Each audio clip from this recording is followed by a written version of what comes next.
This essay example, as well as thousands of others, is available in text format on our website for free and without registration. Simply Google Ivy Panda Free Essays.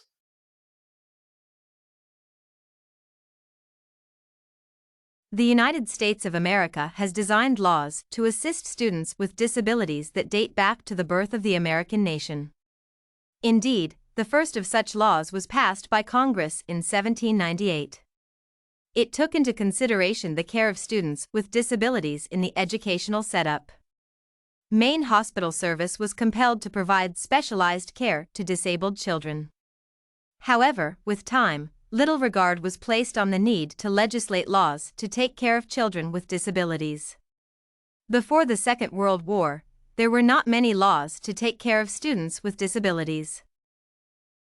Salend writes, "Least restrictive environment is identified in the United States Individuals with Disabilities Education Act as one of the 6 principles that govern the education of students with disabilities and other special needs." The federal laws require schools to provide a free appropriate public education, FAPE, in the least restrictive environment that is appropriate to the individual student's needs. One of the cases that set this requirement in motion was Daniel Runjun Roy v. State Board of Education. Daniel was refused full-time admission because of his disability. Although the parents sought redress from the courts, their appeal was rejected because the schools and the court found that the child was not gaining anything in school. Daniel Runjun Roy v. State Board of Education is a case that is significant in many ways. It is indeed a landmark law that created a platform for including children with disabilities in standard classes as well as in extracurricular activities. Leal writes, "Congress created a strong preference in favoring mainstreaming, that is, educating the student in regular education with supports." However, the court was quick to point out that it was improper to have such a child in school full-time. This was a bit contradictory. The interpretation of the court concerning environments was deemed restrictive and laid a foundation that was to be followed by other courts. The court deemed it appropriate that schools should have developed content that would be tailor-made for students with disabilities. The court, in this case, observed that students with disabilities could not be expected to understand the content, as well as those who have no disabilities.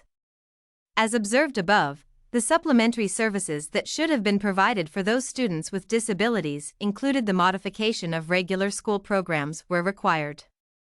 This would be appropriate so that the needs of the disabled students would be met without breaking the provision of the relevant federal laws. In this case, the court observed that it was proper for schools to adjust their programs beyond recognition. The schools were duty-bound to evaluate whether a child could be admitted to a regular educational setup. In doing so, schools had to determine whether a student was capable of benefiting from regular placement. As a result, the court expected schools to consider the broader or long-term benefit from contact with the disabled child or student so that they could modify their behavior and succeed in socializing with typical students.